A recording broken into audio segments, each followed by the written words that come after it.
Assalamualaikum warahmatullahi wabarakatuh. Kembali lagi di channel Berita Mistis. Untuk kisah kali ini masih melanjutkan dari kisah yang sebelumnya, sebuah kisah yang berjudul Pocong Itu Ibuku. Kisah yang ditulis oleh Alfiandra. Dan sebelum kita lanjut ke ceritanya, tekan dulu tombol like video ini dan jangan lupa tekan juga tombol subscribe channel ini dan nyalakan juga lonceng notifikasinya agar tidak ketinggalan cerita-cerita lainnya dari channel ini. Dan buat teman-teman yang pengen membaca langsung ceritanya, nanti silahkan saja kunjungi linknya yang nanti akan saya sertakan di kolom deskripsi. Dan seperti apa untuk kelanjutan dari kisah ini, langsung saja kita simak berikut ini.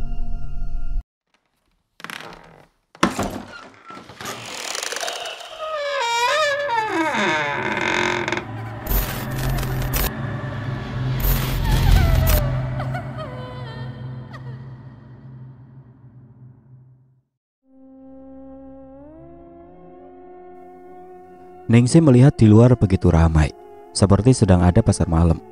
Banyak penjual makanan juga penjual mainan. Berbagai macam permainan komedi putar dengan lampu warna-warni terlihat jelas oleh Ningsih. Ramai sekali di luar, mungkin sedang ada pasar malam. Ia melihat jam yang menempel di dinding. Ternyata sudah jam 11 malam, tapi di luar sana masih terlihat ramai. Tidak hanya orang dewasa, tapi banyak juga anak-anak yang masih berkeliaran di luar. Ningsih merasa heran karena semakin malam justru aktivitas di luar semakin ramai. Karena penasaran, Ningsih keluar dari kamarnya. Ia melihat Wahyu yang sedang membawa 2 mangkuk mie instan. Aroma mie instan menguar ke sekeliling ruangan. Baunya wangi sekali. Rasanya pasti enak. Ayo makan dulu. Maaf, aku hanya bisa membuat ini. Maklum aku tinggal sendiri di rumah ini, jadi tidak ada stok makanan yang lain selain mie instan dan telur. Ia berjalan menuju ruang tamu dan meletakkan kedua mangkuk itu di atas meja. Tidak apa-apa, terima kasih karena aku sudah merepotkanmu, saut Ningsih. Mereka berdua duduk di ruang tamu. Makanlah, maaf jika rasanya tidak enak. Lagi Wahyu meminta maaf kepada Ningsih. Ningsih hanya tersenyum menanggapinya. Wahyu langsung menyantap mie instan yang masih mengeluarkan asap dari mangkuknya, seperti tidak kepanasan sama sekali. Ningsih sampai menelan air liurnya berkali-kali melihat Wahyu makan. Ia seperti orang yang belum pernah makan mie instan. Lalu Ningsih pun menyuap mie instan itu. Rasanya enak sekali, beda, tidak seperti yang sering aku buat. Ini enak sekali, Ningsih berbicara di dalam hatinya. Gimana, enak? Tanya Wahyu melihat ekspresi wajah Ningsih. Ningsih menganggukkan kepalanya, mulutnya penuh dengan mie instan. Tidak berapa lama kemudian mie instan milik Wahyu dan Ningsih pun telah habis. Ningsih sudah merasa kenyang. Selain mie instan, Wahyu pun membuatkan teh tawar hangat untuk Ningsih. Pas diminum di waktu malam hari seperti ini, malam yang cukup dingin. Wahyu beranjak dari duduknya. Ia membuka pintu rumahnya lebar-lebar.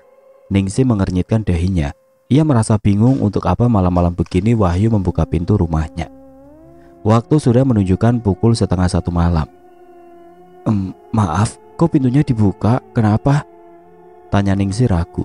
Tapi ia penasaran, kenapa malam-malam begini pintu rumahnya justru dibuka.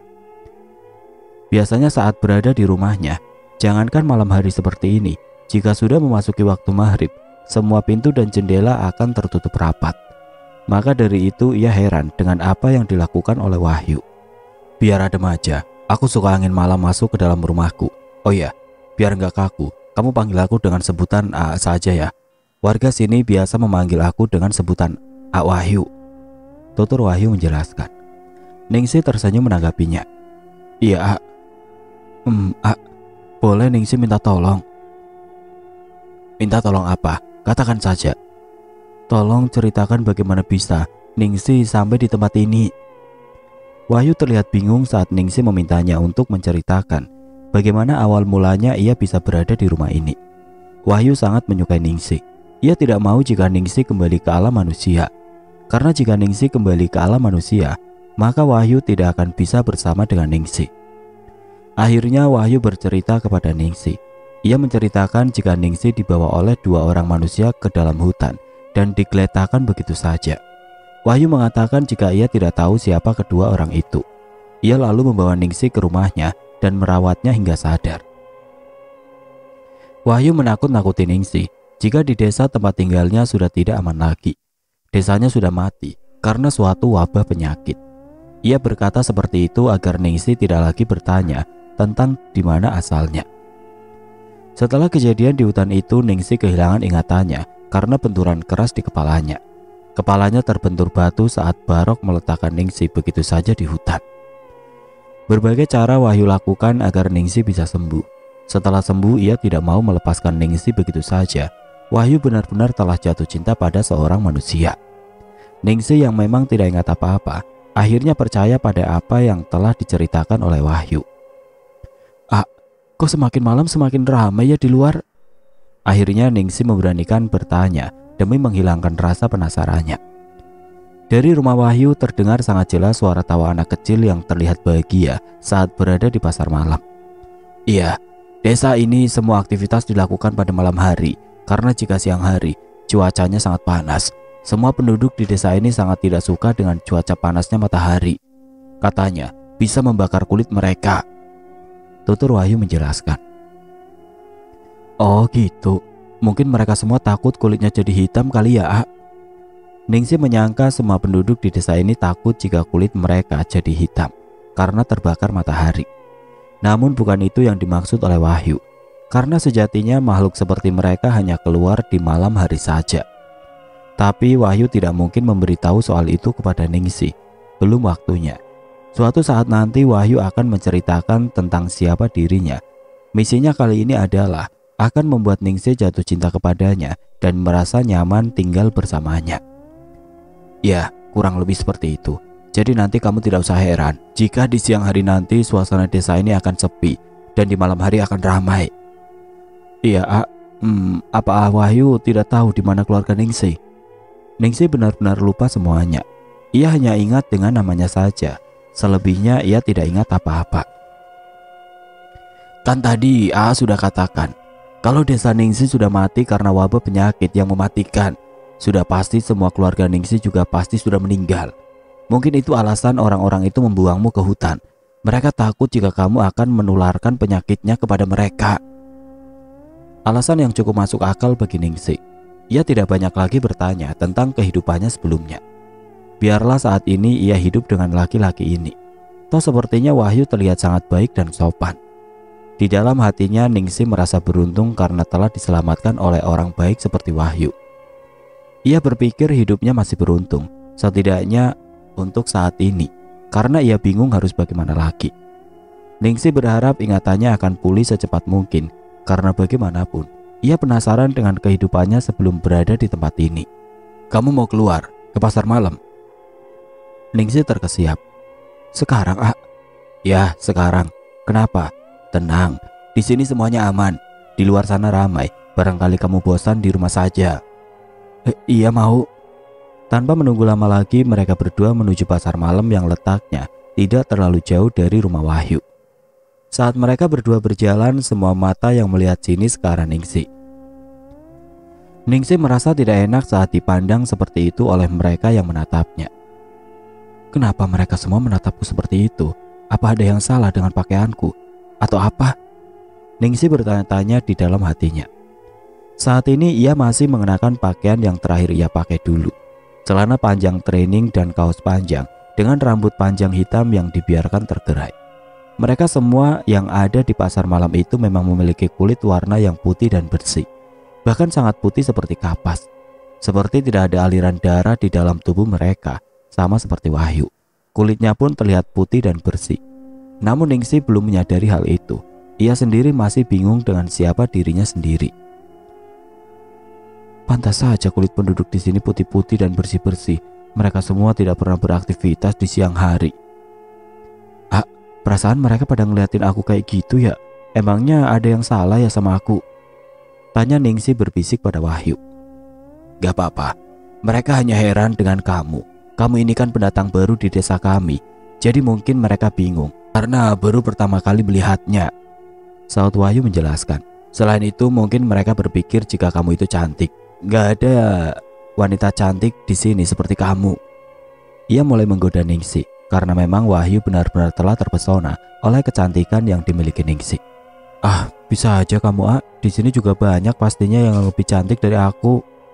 Ningsih merasa malu saat dipuji seperti itu oleh Wahyu.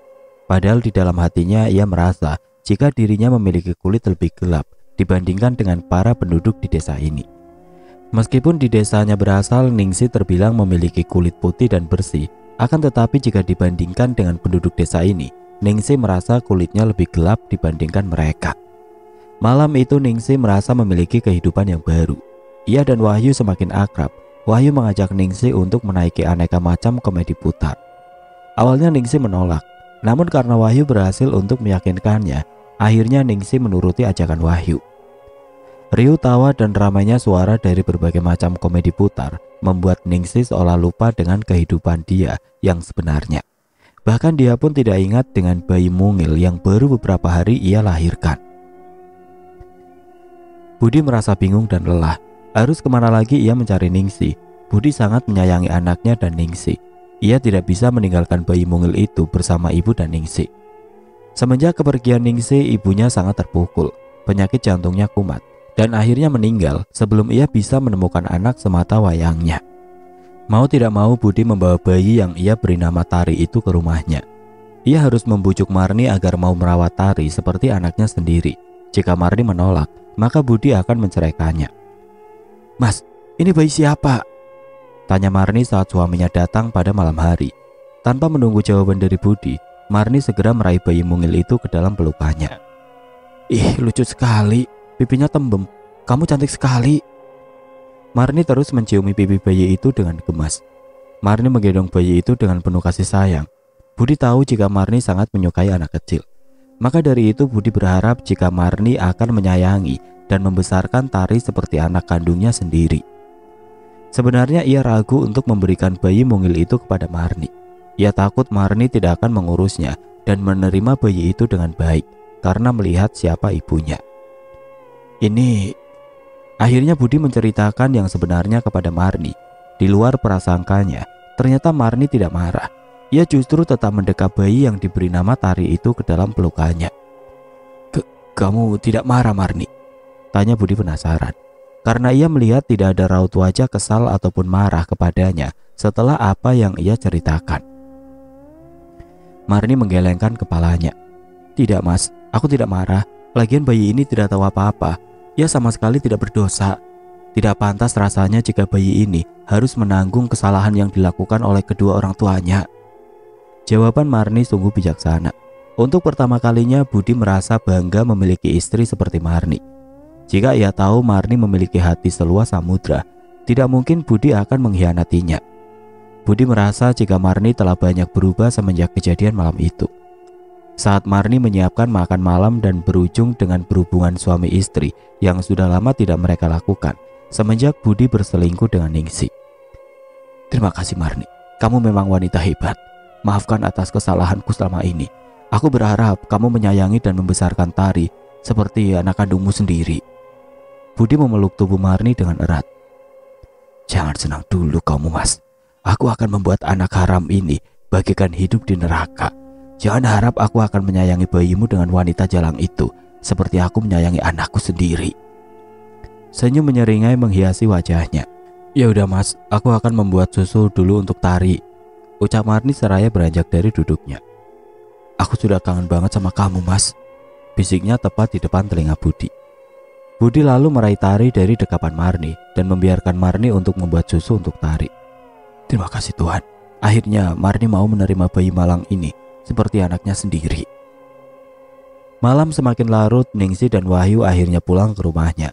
Mereka tidak membeli apapun karena masih kenyang setelah menyantap mie instan. Suara ayam berkokok artinya hari mulai pagi. Anehnya, semua tiba-tiba hening. Tidak ada lagi terdengar suara riuh tawa tiba-tiba hilang. Sepi, seperti tidak ada kehidupan. "Aku mau tidur. Lebih baik kamu juga tidur, Ningsih. Nanti aku akan membangunkanmu jika hari mulai gelap." Satu lagi, "Lebih baik kamu tetap berada di dalam kamar. Jangan keluar, apalagi keluar dari rumah ini." Tanpa menunggu jawaban dari Ningsih, Wahyu segera masuk ke dalam kamarnya dan menutup pintunya dengan rapat. Tidak lupa ia pun menguncinya. Ningsih merasa bingung dengan apa yang dikatakan oleh Wahyu. "Jangan keluar kamar. Lalu jika aku lapar atau ingin ke kamar mandi, bagaimana?" Ningsih bertanya-tanya di dalam hatinya. Ia merasa sangat aneh dengan kebiasaan para penduduk desa ini. Namun karena rasa lelah setelah semalaman ia bermain dengan Wahyu di pasar malam, akhirnya ia pun masuk ke dalam kamarnya. Tanpa disadari, Ningsih pun langsung tertidur dengan lelapnya. Setelah beberapa jam kemudian ia terbangun dari tidurnya karena ingin buang air kecil. Ia teringat akan ucapan Wahyu sebelum ia tertidur tadi, bahwa dirinya tidak boleh keluar dari kamar. Lalu bagaimana dengannya yang ingin buang air kecil? Tanpa memperdulikan ucapan Wahyu, akhirnya Ningsih keluar dari kamarnya dan mencari di mana letak kamar mandi. Ningsih berjalan mengendap keluar kamar. Ia membuka pintu kamarnya dengan sangat pelan. Ningsih takut jika Wahyu akan memergokinya yang akan keluar kamar. Ia berjalan menuju belakang melewati dapur. Di dapurnya tidak ada bahan makanan sama sekali, padahal perutnya sangat lapar. Sejauh ini tidak ada yang aneh. Aroma melati menguar memenuhi seluruh ruangan yang berada di rumah Wahyu. Sangat wangi, menusuk indera penciuman Ningsih. Wangi sekali. Mungkin Wahyu penggemar bunga melati dan menyimpan banyak bunga melati di rumah ini. Tapi di mana Wahyu meletakkan bunga-bunga melati? Sedari tadi aku tidak melihatnya. Matanya mengedarkan pandangan, melihat ke segala penjuru, tapi ia tidak menemukan bunga melati berada di rumah Wahyu. Setelah selesai menuntaskan hajatnya, Ningsih segera berjalan menuju kamar. Namun saat ia akan membuka pintu kamar, matanya menatap ke arah jendela. Gordennya terbuka sedikit, ada yang menarik perhatiannya. Ia penasaran dengan kondisi di luar pada siang hari seperti ini. Sebenarnya ada rasa takut karena tidak menuruti perkataan dari Wahyu, tapi rasa penasarannya melebihi rasa takutnya. Ningsih mencoba menyingkap gorden dan membukanya dengan perlahan. Sepi, sunyi, tidak ada apa-apa. Ia memutar kunci pintu dengan perlahan, lalu melangkahkan kaki keluar rumah. Seperti tidak ada kehidupan, benar-benar sangat sepi, hanya terdengar suara angin yang berhembus cukup kencang. Dedaunan kering tersapu angin dan berterbangan. Cuaca di luar sangat panas. Benar apa yang telah dikatakan oleh Wahyu, jika siang hari di desa ini akan terasa sangat panas. Ningsih merasakan lapar di perutnya karena sejak pagi ia belum makan apapun. Aku lapar sekali, tapi di luar tidak ada persediaan makanan apapun. Benar kata Wahyu, jika siang hari seperti ini, di desa ini sangat sepi, seperti tidak ada kehidupan. Ningsih berbicara pada dirinya sendiri. Angin berembus sangat kencang, tiba-tiba bulu kuduknya meremang, merasakan ada sesuatu yang menyentuh pundaknya. Ningsih! Suara seseorang memanggil namanya. Tiba-tiba pintu rumah terbuka sendiri, seperti ada yang membukanya dan membantingnya dengan kencang, hingga menimbulkan suara yang membuat Ningsih terperajat kaget dan refleks mengucapkan kalimat istighfar. Astagfirullahaladzim. Ningsih membalikkan tubuhnya, matanya membulat sempurna saat ia melihat ada sosok pocong berdiri cukup jauh darinya. Mata pocong itu menatap nyalang pada Ningsih. Ningsih tidak bisa bergerak sedikit pun, tubuhnya beku. Ia hanya bisa mengedipkan matanya saja. Jantungnya berdegup dengan kencang, tubuhnya gemetar hebat. Keringat bercucuran di dahinya, lalu ia terjatuh dan tidak sadarkan diri. Ningsih mengerjapkan matanya saat ia sadar dan ternyata sudah berada di dalam kamar. Ningsih langsung terduduk. Ia teringat akan kejadian sebelum dirinya pingsan. Pocong itu, sebenarnya aku ada di mana? Ningsih terus bertanya-tanya di dalam hatinya. Kamu sudah bangun, Ningsih? Wahyu masuk ke dalam kamar dan membawa mangkok berisi bubur ayam di tangannya. Tadi Ningsih lihat pocong, seru Ningsih masih dengan raut wajah ketakutan. Sudahlah, mungkin tadi kamu cuma mimpi saja. Wahyu mencoba untuk menenangkan Ningsih. Beneran, Ningsih gak mimpi. Orang jelas-jelas Ningsih lihat. Tadi waktu Ningsih menghentikan ucapannya.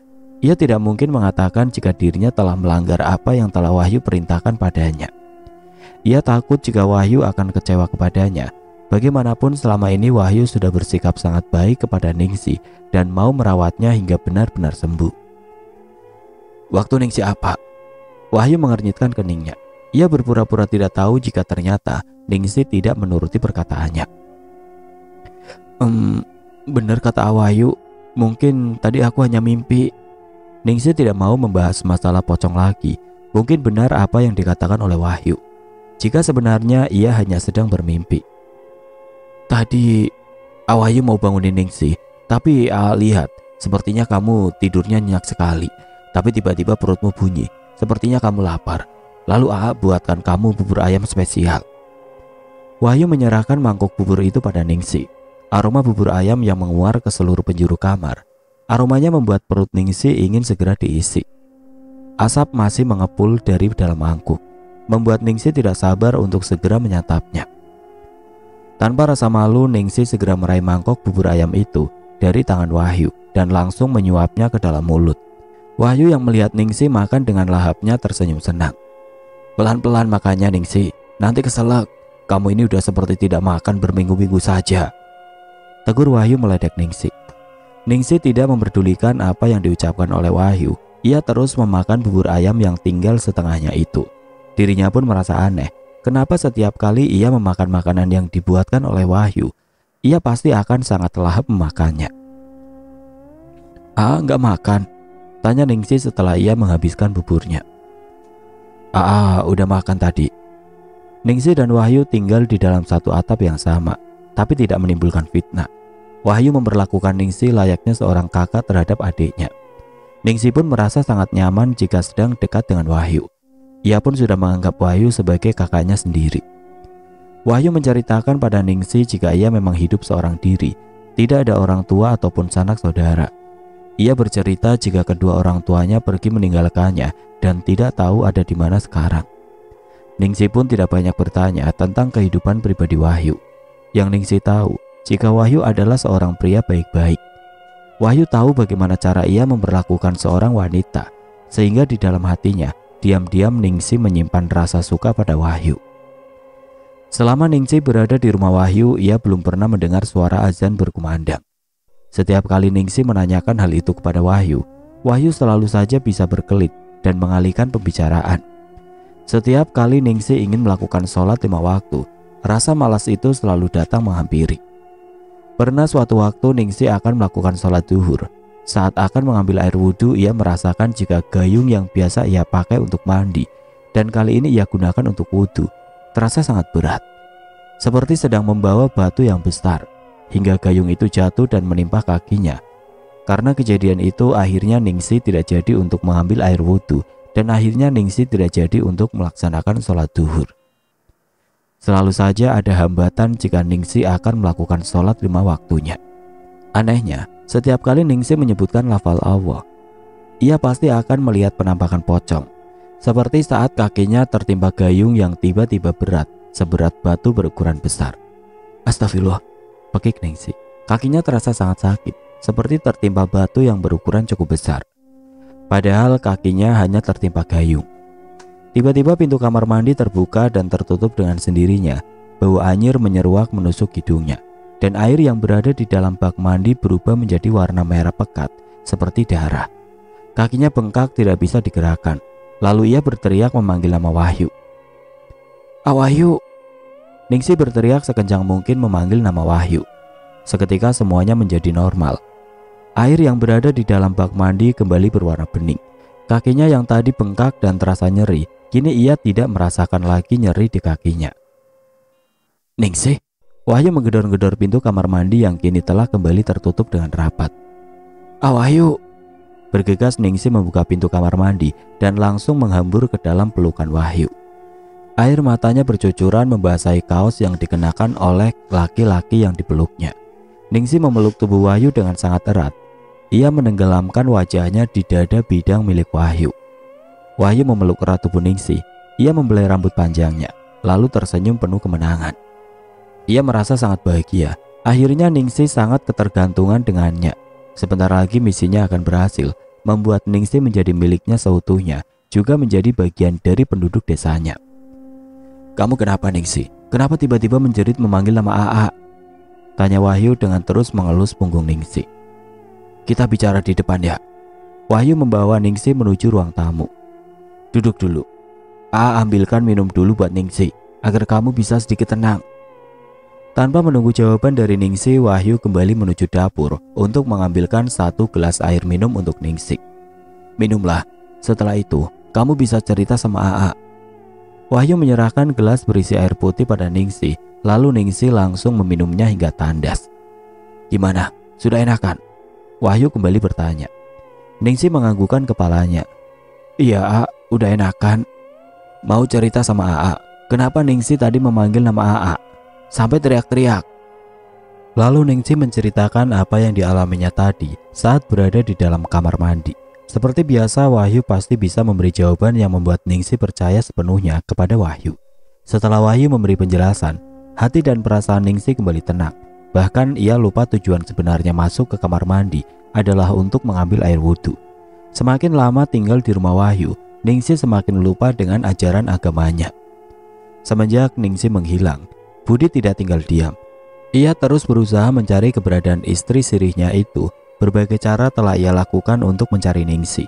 Namun semuanya tidak membuahkan hasil. Lalu Budi meminta bantuan kepada orang pintar yang biasa disebut dengan sebutan dukun. Dukun itu mengatakan jika Ningsih berada di alam gaib, ada sosok makhluk gaib yang telah menyembunyikannya. Awalnya Budi tidak mempercayai itu, apalagi saat ia menceritakan semua itu kepada Marni. Kamu percaya dengan hal-hal mistis seperti itu, Mas? Tanya Marni saat Budi meminta pendapat istrinya tentang apa yang dikatakan oleh dukun. Aku juga bingung.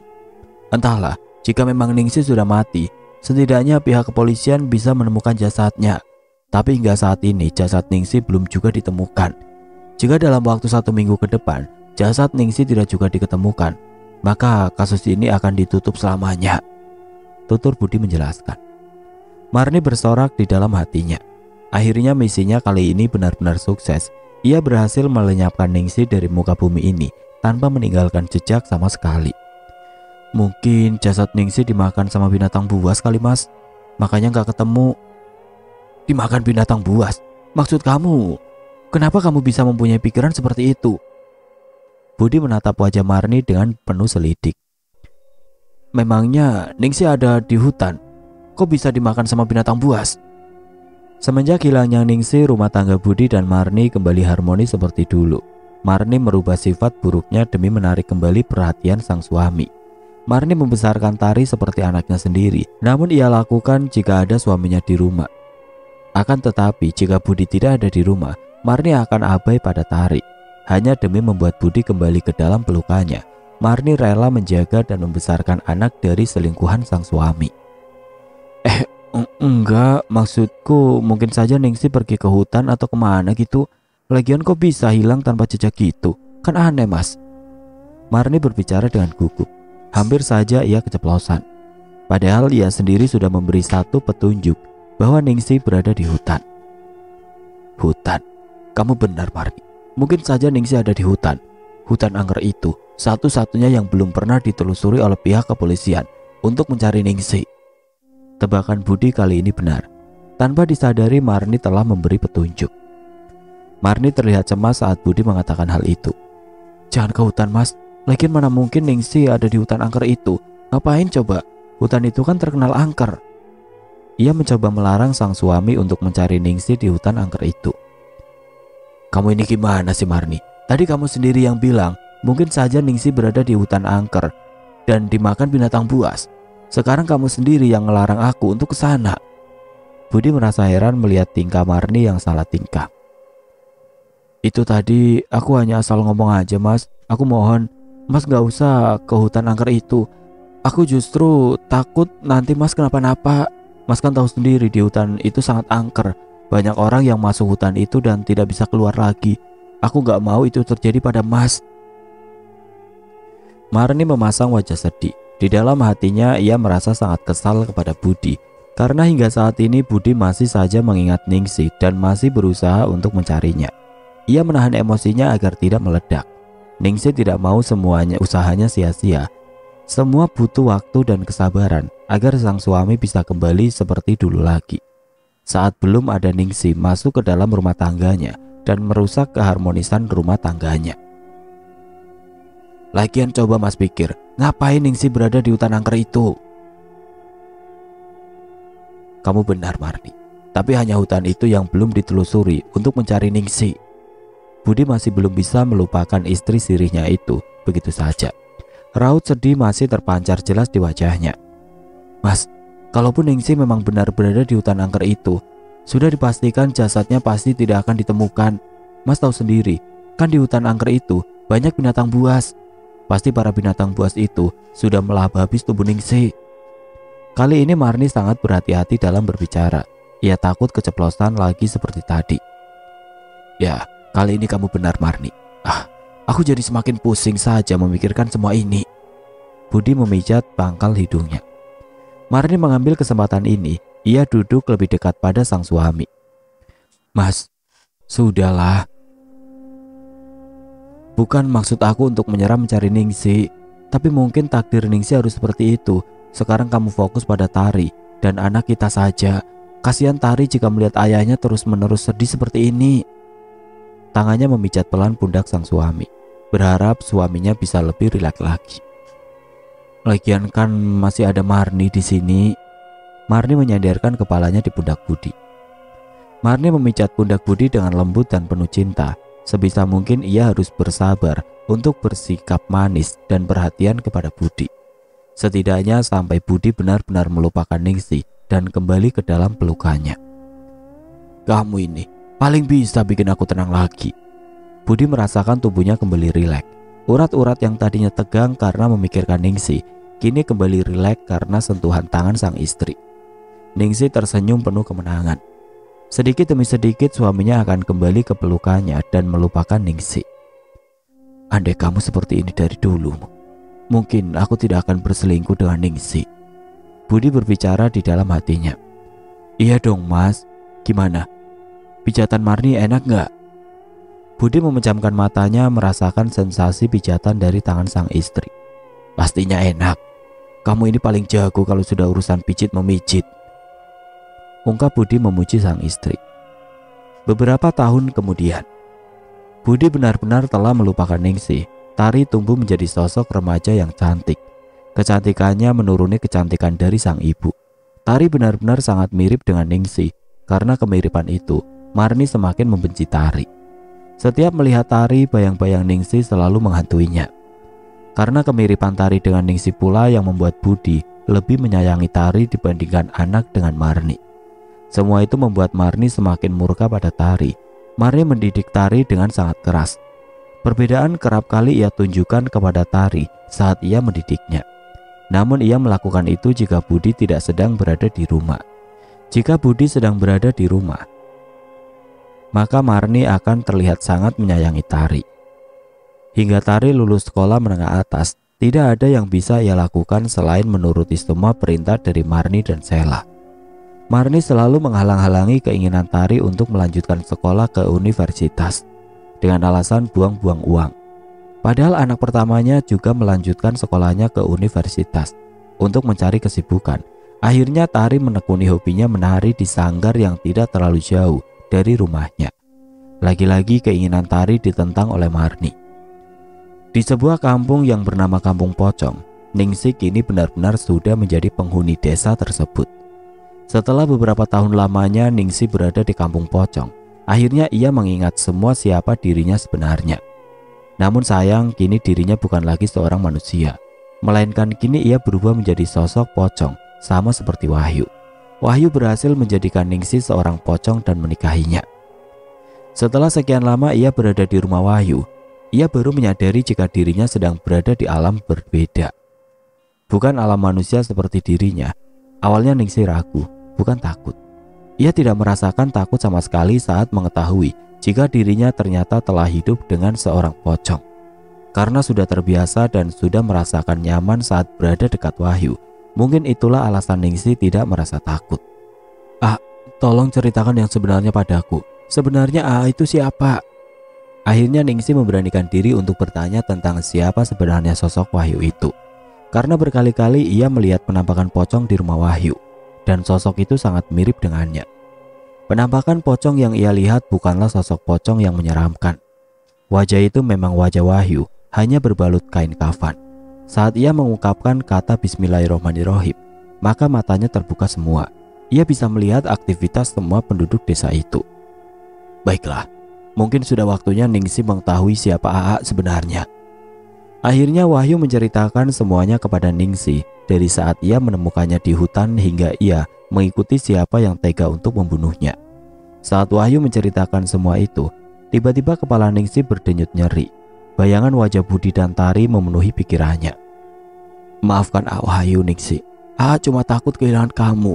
Jika mengatakan sebenarnya dari awal, kamu pasti akan takut pada dan kembali ke alammu. Wahyu menundukkan kepalanya. Meskipun Wahyu adalah pocong, tapi ia memiliki perasaan sama seperti manusia. Ada raut penyesalan di wajahnya. Jika Ningsih mau kembali ke alam manusia, menerima. Tahu kalau sebenarnya itu salah. Ningsih menggeser duduknya lebih dekat dengan Wahyu yang kini telah sah menjadi suaminya. Ia lalu memegang tangan Wahyu dengan mesra. Tidak ada yang perlu dimaafkan, semua sudah menjadi jalan takdir Ningsih. Kepalanya semakin terasa nyeri. Bayangan wajah Budi dan putrinya terus membayanginya. Kamu memang baik Ningsih. Tidak salah jika jatuh cinta sama kamu. Wahyu melihat Ningsih yang sedang memegang kepalanya, seperti sedang menahan rasa sakit. Kamu kenapa Ningsih? Itulah Ningsih. Ia paling tidak bisa marah pada siapapun. Ningsih sangat mudah memaafkan orang. Sifatnya yang lemah lembut dan baik hati yang membuat banyak pria jatuh cinta kepadanya. Namun sayang, cintanya kali ini salah.